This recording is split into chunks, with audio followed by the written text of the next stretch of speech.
সবাইকে নমস্কার জানিয়ে বলছি, প্লিজ দয়া করে কেউ কাউন্টিং এজেন্টরা এবং প্রার্থী ক্যান্ডিডেটরা তারা ভোটিং এলাকা ছেড়ে আসবেন না।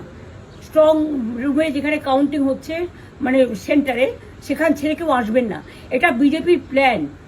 প্রথম 2-3 রাউন্ডে আমি কালকে থেকেই বলছি যে ওদেরগুলো আগে দেখাবে, আমাদেরগুলো পরে দেখাবে।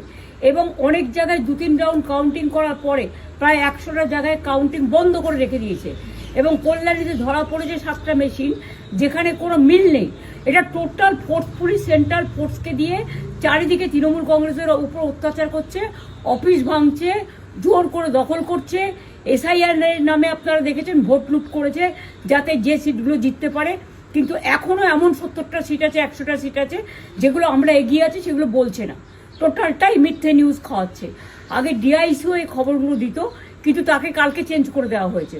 টোটালটাই ইলেকশন কমিশন নিজের ইচ্ছে মতো খেলছে, এবং সাথে কেন্দ্রীয় বাহিনীকে নিয়ে। এবং আমাদের পুলিশরা টোটাল মাথা নত করে কেন্দ্রীয় বাহিনীর আন্ডারে কাজ করছে। সুতরাং আমি আমাদের কাউন্টিং এজেন্টদের, আমাদের সমস্ত পার্টির কর্মীদের বলবো, অত মন খারাপ করার কারণ নেই। আমি বলেছিলাম সূর্যাস্তের পরে আপনারা জিতবেন।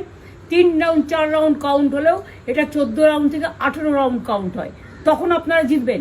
Wait and see, watch.